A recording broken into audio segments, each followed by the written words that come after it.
Okay, so today we're gonna make Chettinad Fish Curry. So the main ingredients that we'll need are 4 pieces of fish. This one I use king mackerel fish, 2 large onions finely sliced, and 2 small green chilies finely sliced, 2 teaspoons of red chili powder, and 1 teaspoon of turmeric powder, 4 small tomatoes quartered, ginger garlic paste, which we will only need about 1 tablespoon of it, half a teaspoon of poppy seed, half a teaspoon of fenugreek seeds, and 2 sprigs of curry leaves, tamarind extract, which we will be needing only about 1 tablespoon of it, some mixed spice that we will need to roast, dry roast them until they are fragrant, and then we'll blend them into powder and mix with some water to make them into our Chettinad masala paste. So for the spice mix here, we have 2 teaspoons of black peppercorns, 2 teaspoons of fennel seeds, 2 teaspoons of cumin seeds, 2 teaspoons of coriander seeds, 1 handful of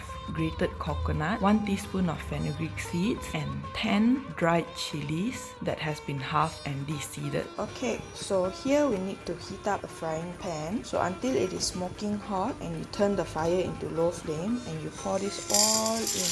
Just pour them all in and you give them a good stir. Just dry roast them until they are dried and fragrant using a very low fire. So this will take for about 3 to 5 minutes time. So we'll just leave it for a while like this and stir it occasionally when it starts to stick to the pan until they are all dry. Then we set them aside and let it cool before we start blending them into powder.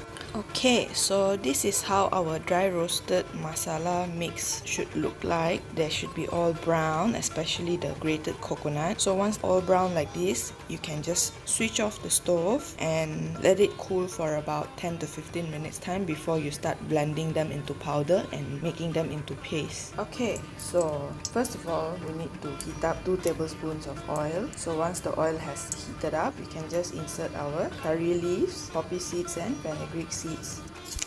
So once they start popping like that, we can insert our sliced onion and green chilies.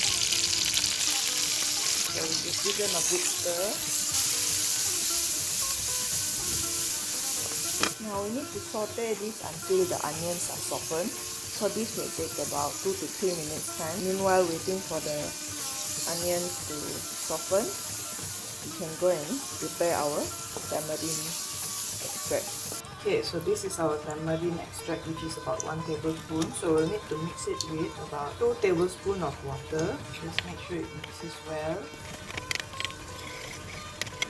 Okay, so now that it's well mixed, we can just keep it aside to be used later on. So now coming back to our onions. So now we just give them a good stir before we insert our ginger garlic paste.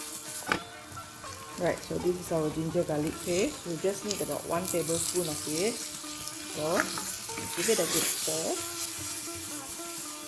So once the raw smell is gone, we can insert our potted tomatoes.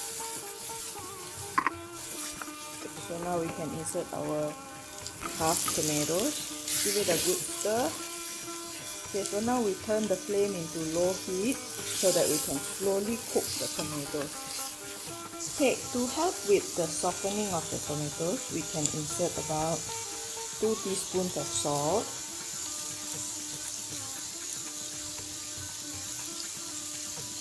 give it a good stir, and just let the tomatoes slowly soften. Then only we can insert our next ingredient. Okay, so once the tomatoes are softened, we can insert our turmeric powder and red chili powder. So just put them all in, give it a good stir. Okay, so our next ingredient would be our Chettinad masala paste that we have blended earlier. So we just chuck them all in, just give it a good stir.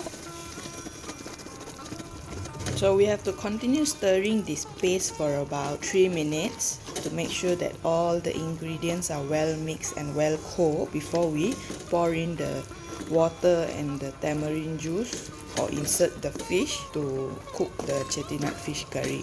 Okay, so once our paste has smoothened out and the tomatoes are fully softened, okay, so now we can insert our water to let the masala paste boil.